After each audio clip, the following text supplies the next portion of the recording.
এই মুহূর্তে ডেমরা এলাকায় আছেন রিপোর্টার আল কাসির, সরাসরি যাচ্ছি তার কাছে। কাসির, মাহবুবুর রহমান মোল্লার কলেজের সামনে অর্থাৎ ঢাকা ডেমরা সড়কে আজকে সকাল থেকে যেই পরিস্থিতি তৈরি হয়েছিল, উত্তপ্ত পরিস্থিতি, সেই পরিস্থিতি এখন একেবারেই ঠান্ডা। কোনো পক্ষই এখানে নেই, মাহবুবুর রহমান মোল্লা কলেজের শিক্ষার্থীরাও নেই এবং সেই সঙ্গে কবি নজরুল বা সোহরাওয়ার্দী কলেজের শিক্ষার্থীরাও এখানে নেই। আমি যদি আজকের সারাদিনের যেই চিত্রটা, সেই চিত্র আপনাদেরকে বলি যে আজকে সকাল 10টার পরই সোহরাওয়ার্দী কলেজ এবং কবি নজরুল কলেজ এক হয়ে গতকাল যে ঘটনা ঘটেছিল সেই ঘটনার প্রতিশোধ নেওয়ার জন্য মাহবুবুর রহমান মোল্লা কলেজের সামনে আসে এবং তারা এসে এখানে ব্যাপক ভাঙচুর চালায় এবং তারা এরপর দুই পক্ষের মধ্যে হামলা পাল্টা হামলা, ধাওয়া পাল্টা ধাওয়া এবং সংঘর্ষ হয়। এই ঘটনায় বেশ কয়েকজন আহত হয়েছে বলে আমরা খবর পেয়েছি। সবশেষ খবর যেটি, ঢাকা মেডিকেলে কবি নজরুল সরকারি কলেজ এবং সোহরাওয়ার্দী কলেজের 10 শিক্ষার্থী ঢাকা মেডিকেলে চিকিৎসাধীন আছে বলে আমরা জানতে পেরেছি। এরপর কিন্তু আইনশৃঙ্খলা রক্ষা বাহিনীর পক্ষ থেকে এই দুপুর 2টার পর আইনশৃঙ্খলা রক্ষা বাহিনী এখানে চলে আসে এবং এখানে আসার পর পরিস্থিতি নিয়ন্ত্রণে নেওয়ার চেষ্টা করে। আমরা যৌথ বাহিনীকে দেখেছি, র্যাব পুলিশের পাশাপাশি সেনাবাহিনীকে দেখেছি, তারা পরিস্থিতি নিয়ন্ত্রণে আনার চেষ্টা করে। কিন্তু একসময় তারা কলেজ ক্যাম্পাসে প্রবেশের চেষ্টা করলে শিক্ষার্থীরা তাদেরকে বাধা দেয় এবং পরে শিক্ষার্থীদের সঙ্গে সমঝোতা করে অধ্যক্ষের সঙ্গে কথা বলে আইনশৃঙ্খলা রক্ষা বাহিনী কিন্তু ক্যাম্পাসের ভেতরে প্রবেশ করেন এবং অধ্যক্ষ তাৎক্ষণিক একটি ব্রিফিং করেন। ব্রিফিং করিয়ে এই যে ঘটনা, সেই ঘটনার বর্ণনা দেন। মাহবুবুর রহমান মোল্লা কলেজের অধ্যক্ষ সেই বর্ণনা দিতে গিয়ে তিনি জানান যে আজকের এই ঘটনায় যেই ধাওয়া পাল্টা ধাওয়ার ঘটনা ঘটেছে, সেই বা সংঘর্ষের ঘটনা ঘটেছে, সেই ঘটনায় 60 থেকে 70 কোটি টাকার ক্ষয়ক্ষতি তাদেরকে হয়েছে। মূলত ঘটনার সূত্রপাত হচ্ছে অভিজিৎ হালদার নামের এক শিক্ষার্থী, যিনি মাহবুবুর রহমান মোল্লা কলেজ থেকে এইচএসসি 2024 অর্থাৎ এই বছর এইচএসসি পরীক্ষায় উত্তীর্ণ হয়েছিলেন। তিনি ডেঙ্গু আক্রান্ত হয়ে ন্যাশনাল মেডিকেল কলেজে ভর্তি হয়েছিলেন এবং সেখানে তিনি মারা যান। এরপর থেকে অভিযোগ করা হয় যে হাসপাতালের উদাসীনতা বা চিকিৎসায় অবহেলা বা ভুল চিকিৎসায় অভিজিৎ হাওলাদারের মৃত্যু হয়েছে।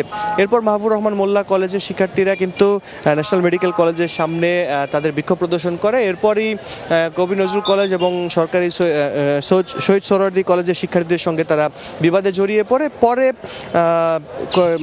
মোল্লা কলেজের শিক্ষার্থীরা কবি নজরুল কলেজ এবং সোহরাওয়ার্দী কলেজে ভাঙচুর চালায়। গত রোববারের যেই ঘটনা, সেই ঘটনার প্রতিশোধ নেওয়ার জন্যই কিন্তু আজকে দুই কলেজের শিক্ষার্থীরা এখানে চলে আসে এবং সকাল থেকে তারা তাদের মতো করে এখানে তাণ্ডব চালায়, যদি আমি এক কথায় বলতে চাই।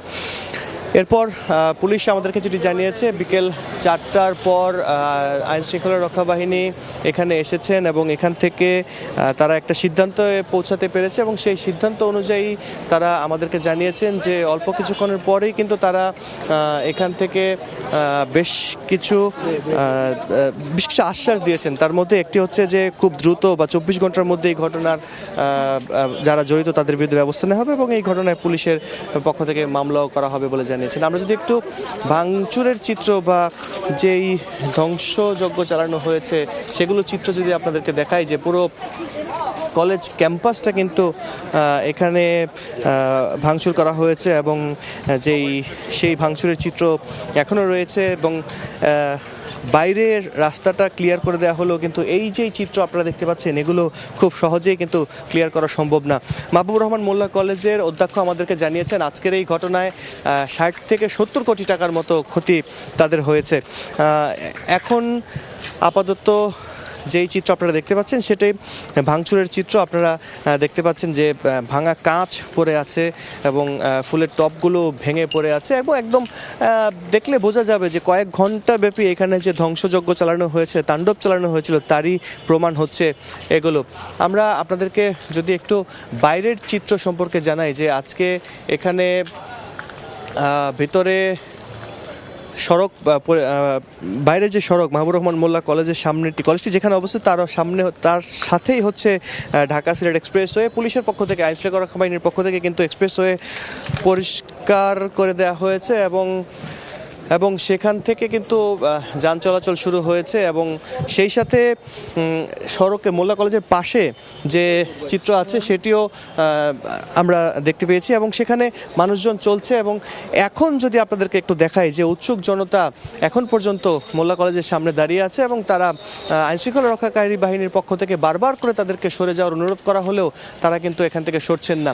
তবে এক্সপ্রেসওয়েতে গাড়ি চলছে, খুবই ধীর গতিতে গাড়ি চলছে। তার পাশে যে সড়ক সড়ক রয়েছে অর্থাৎ নিচের যেই সড়ক সেই সড়কেও কিন্তু গাড়ি চলাচল শুরু হয়েছে। সব মিলিয়ে গাড়ির চলাচল শুরু হলেও এখানকার পরিবেশ পরিস্থিতি ঠান্ডা থাকলেও এই যে আশেপাশের উৎসুক জনতা আছে সেই উৎসুক জনতাকে কিন্তু এখন এখান থেকে সরানো যাচ্ছে না। এইটা তবে আইনশৃঙ্খলা রক্ষা বাহিনী যারা আছেন তারা চেষ্টা করে যাচ্ছেন মাহবুবুর রহমান মোল্লা কলেজের আশেপাশে একান্ত প্রয়োজন ছাড়া যাতে কেউ না আসতে পারে, কলেজ শিক্ষার্থী ছাড়া কেউ না আসতে পারে, যারা এখানে আসছেন তাদেরকে জিজ্ঞাসাবাদ করা হচ্ছে এবং কলেজ শিক্ষার্থী কেউ থাকলে তাদের পরিচয়পত্র দেখে এবং প্রমাণ সাপেক্ষে কিন্তু তাদেরকে যেতে দেওয়া হচ্ছে।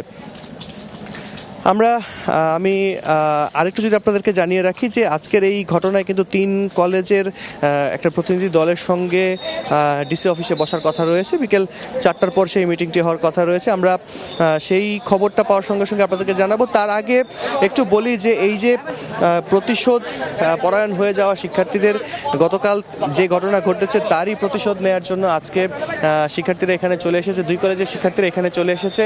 সেই ঘটনায় কিন্তু এই এলাকায় একটা উত্তেজনা বিরাজ করেছে এবং এই এলাকায় কিন্তু এখনও একটা চাপা আতঙ্ক, যদি আমি বলি স্থানীয় যারা আছেন তাদের মাঝে চাপা আতঙ্ক রয়েছে। বেশ কয়েকজনের সঙ্গে আমি কথা বলেছিলাম, তারা আমাকে বলেছে যে এখানকার পরিবেশটা হঠাৎ করে এরকম একটা বিশৃঙ্খল পরিবেশ বা উত্তেজনাকর পরিস্থিতি হওয়ায় এরই মধ্যে অনেকের মাঝে ভয় ভীতি সঞ্চার করেছে এবং তারা এখান দিয়ে এই কলেজের আশেপাশে যারা থাকছেন তারা আশঙ্কা করছেন যে হয়তো যদি এখানে আইনশৃঙ্খলা রক্ষা বাহিনী যদি বেশি না থাকে বা যদি প্রশাসনের যদি এদিকে নজর না দেয় তাহলে এই পরিস্থিতি আবারও হতে পারে। তবে আইনশৃঙ্খলা রক্ষা বাহিনীর পক্ষ থেকে কিন্তু তারা যথেষ্ট সচেষ্ট রয়েছে। তারা বেশ কয়েক প্লাটুন এখানে আমরা দেখেছি, কয়েক প্লাটুন সেনা মোতায়েন করা হয়েছে এবং পুলিশের উপস্থিতিও আমরা দেখেছি। সেই সঙ্গে এখানে আমাদেরকে পুলিশের এক ঊর্ধ্বতন কর্তা যেটি জানিয়েছিলেন যে তারা এই রাস্তা খুব দ্রুত ক্লিয়ার করে দিয়ে ফোর্স রেখে তারা কিন্তু চলে যাবেন এবং ঠিক সেটি হয়েছে। রাস্তা ক্লিয়ার হয়ে গেছে, রাস্তা দিয়ে যান চলাচল শুরু হয়েছে। কিন্তু ওই যে আগে যেটা বলেছি যে উৎসুক জনতা, সেই উৎসুক জনতা কিন্তু এখনও এখানে রয়ে গেছে। তাদেরকে আসলে সামলাতে গিয়ে বেশ হিমশিম খেতে হচ্ছে আইনশৃঙ্খলা রক্ষা বাহিনীর। আমি আজকের যদি বলি যে বেশ কয়েক ঘন্টা ধরে আজকে সকাল 10টার পর আনুমানিক 11টা বা 10:30টার পর থেকেই এই রাস্তায় সংঘর্ষ শুরু হয়েছিল। 2 পক্ষের যে সংঘর্ষ, সেই সংঘর্ষ শুরু হয়েছিল, ধাওয়া পাল্টা ধাওয়া হয়েছিল এবং লম্বা সময় ধরে প্রায় 3 থেকে 4 ঘন্টা সময় ধরে কিন্তু এখানে ধাওয়া পাল্টা ধাওয়া হয়েছিল। তখনও আইনশৃঙ্খলা রক্ষা বাহিনীর কিন্তু উপস্থিতি আমরা দেখিনি বা এখানকার যারা উপস্থিত গণমাধ্যম কর্মী ছিলেন তারা দেখেননি। ফলে শিক্ষার্থীরা, মাহবুবুর রহমান মোল্লা কলেজের শিক্ষার্থীরা এবং গতকাল যে ঘটনা ঘটেছে কবি নজরুল কলেজের শিক্ষার্থীরাও কিন্তু একটি কথাই বারবার করে বলছেন যে আইনশৃঙ্খলা রক্ষা বাহিনী যদি আরও আগে আসতেন তাহলে এরকম ক্ষয়ক্ষতি হতেন না। আজকে মাহবুবুর রহমান মোল্লা কলেজের শিক্ষার্থীরা ক্ষোভ প্রকাশ করেছেন পুলিশকে দেখে। তারা পুলিশের উপস্থিতি দেখেই বিভিন্ন স্লোগান দিচ্ছিলেন, বিক্ষোভ করছিলেন, কারণ তারা একটা কথাই বারবার করে বলছিলেন যে এই যে ক্ষয়ক্ষতি হয়েছে সেটিকে যদি প্রশাসন থাকতো তাহলে এই ক্ষয়ক্ষতি হতো না বলে তারা ধারণা করছিল।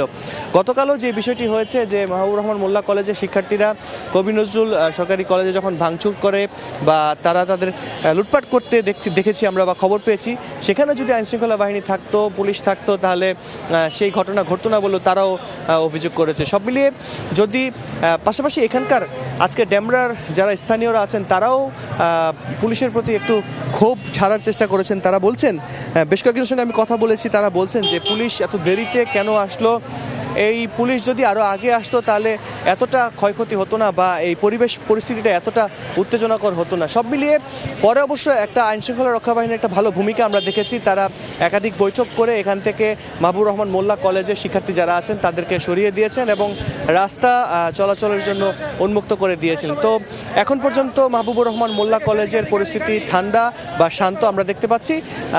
এই ছিল এখানকার আমার কাছে সবশেষ। আমরা তখন সরাসরি ছিলাম ডেমরায়।